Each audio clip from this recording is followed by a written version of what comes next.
Hello and welcome back to the Premier Injuries channel. We are just churning out content at the moment because there's so many injuries. And this is why we always say to you, do not use your transfers early.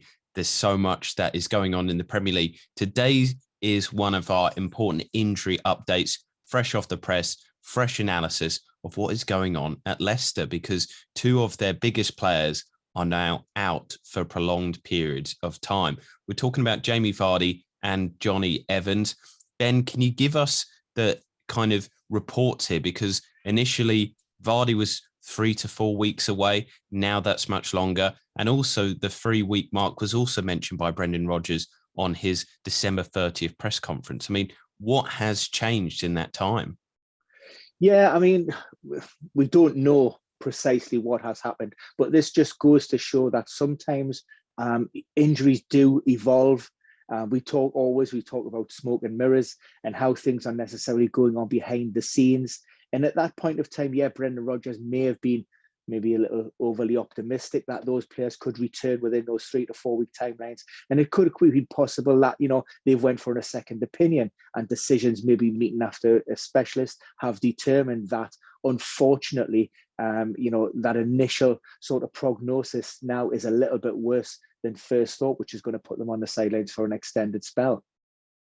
And so with that analysis then, what has actually changed as well with Johnny Evans? Because we've gone from 3 weeks away to now April, and he's had a hamstring operation. I mean, what does that say to you?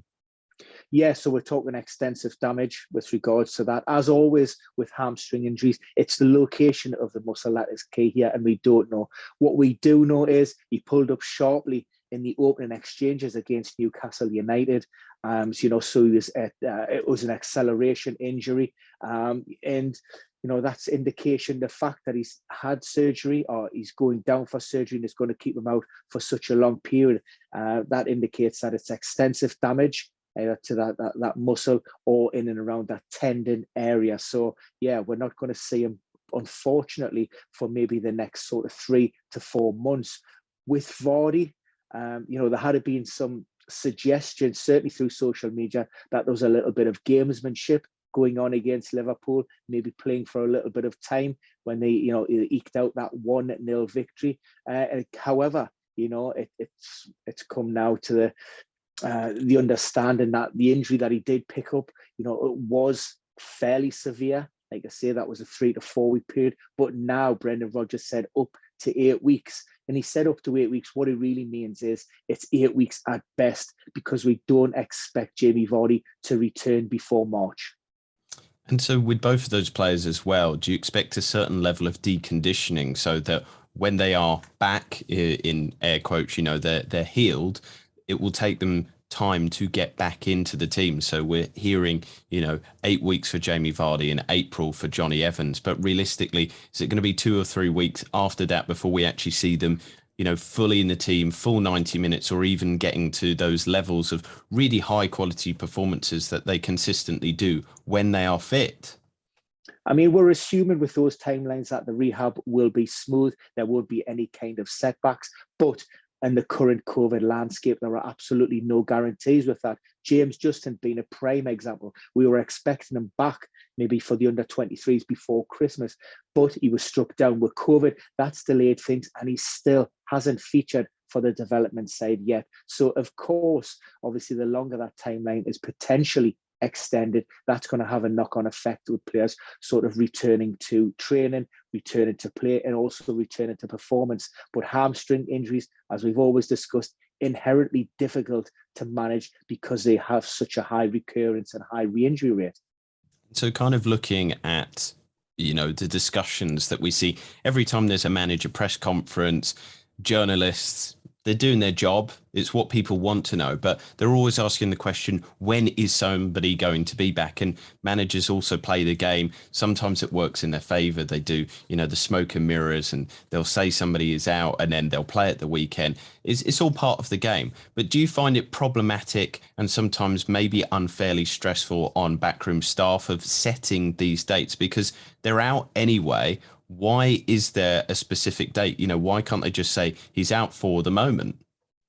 Yeah, I mean, look, from the moment a player suffers a setback, the clock is ticking.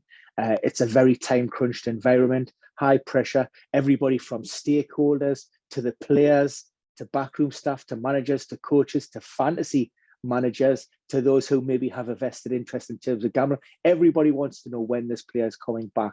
Now, in terms of Johnny Evans, and what I would also stress is, by no means are these timelines set in stone. There are so many influencing factors along the way.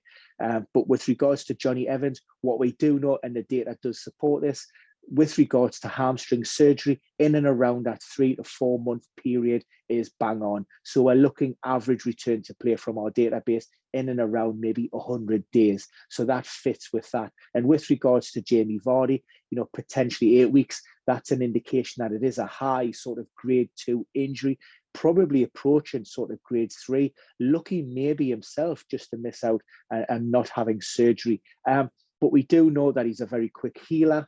And his general level of fitness is very good anyway. So we could see a relatively quick return to performance for him.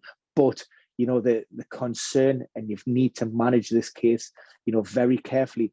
He's a player that plays on that front foot, very explosive, quick movements, quick changes of direction. He's known for those fox in the box, those 5-6 yard darting runs, those runs over the top. So, that explosiveness, those sprinting capabilities, he's going to be heavily reliant on those hamstrings, and therefore Brendan Rodgers and his backroom team won't want to be taking any risks. And as you said there, Brendan Rodgers will not be wanting to take risks, but the team, the situation it finds itself in does mean that they are very pressed for players at the moment. They've been hit by injuries. They've also got AFCON absences. So who do you expect to kind of slot in at the back and up front for the Foxes? Yeah, I mean, absolutely. We're talking about 15 plus potential absentees for the FA Cup third round tie if that game actually goes ahead.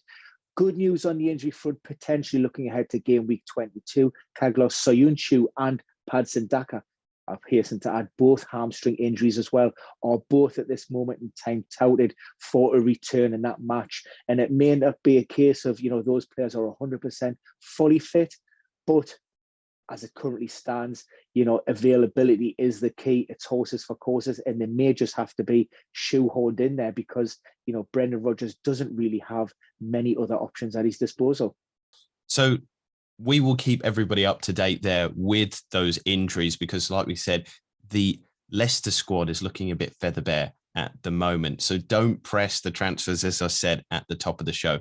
But that's a little insight into two of the biggest Leicester stars and their losses to the team in a very important part of the period of their season because they haven't been playing too well either. It's going to be a massive knock to an already out of form team. However, we hope to keep you in form, whatever you're doing, whether you're playing bets, whether you're doing FPL, in terms of all things Premier League. This is the place to be for your injury information. So press that subscribe button, like the video and comment below if you have more questions. But for now, I'm going to wish you the best of luck, the best of health, and we will see you again very, very soon.